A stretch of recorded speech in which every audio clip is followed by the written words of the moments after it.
Man buys a camera with a roll of films from a thrift store, only to embark upon a strange journey later.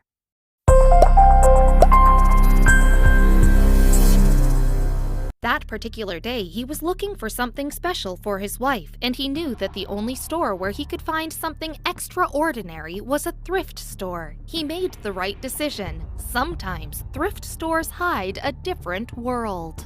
He said, "When I came home and gave the camera to my wife as a gift, she was over the moon. After dinner, I told her I was considering using the camera to take pictures with, since all the mechanics from the camera seemed to be in pristine condition."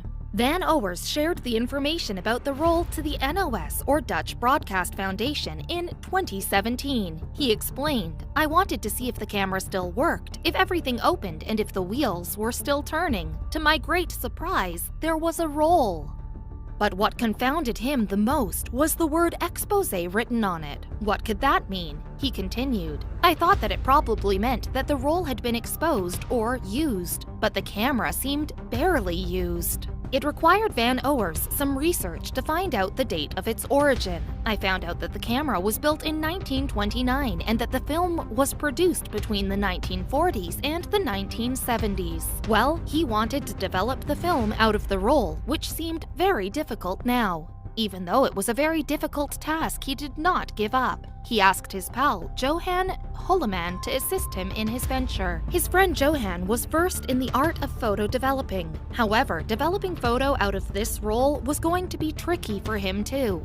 And his friend was more than ready to take up this challenge. Van Owers aptly described the process. "This was difficult. I am extremely impatient. In the end, I even convinced Holleman to dry the roll with a hairdryer. That is actually very dangerous, but I had to have those things under the scanner. Fortunately, it had no impact on quality."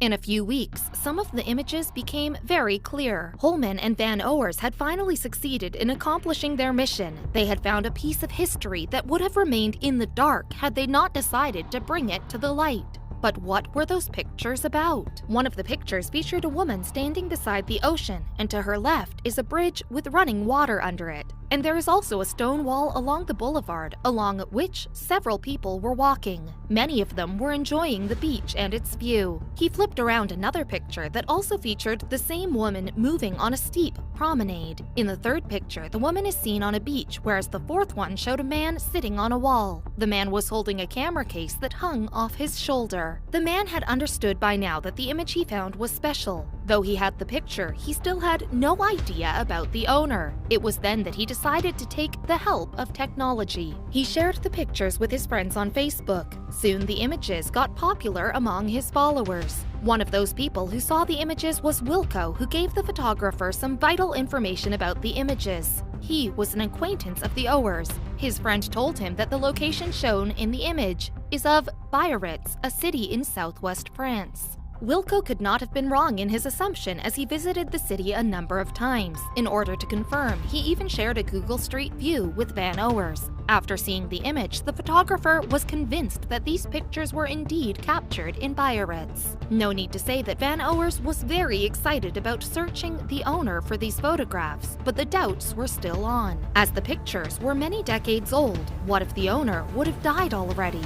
A few days after sharing the pictures on Facebook, a person named Marian Jurgens reached out to the photographer. The woman happened to be a relative of the photo's owner. She is the granddaughter of the person in the pictures. She went on to say that these pictures were taken when the man took his better half and daughter on a tour to Biarritz. Jurgens too turned out to be Dutch. However, she had relocated to Canada in 2004. The woman came across these pictures while reading a Dutch newspaper. The woman was surprised when she saw the picture of her grandfather, Theo J. Lammers' grandmother, Elizabeth Lammers-Berveling, and Aunt Thea Lammers. She immediately contacted Van Owers.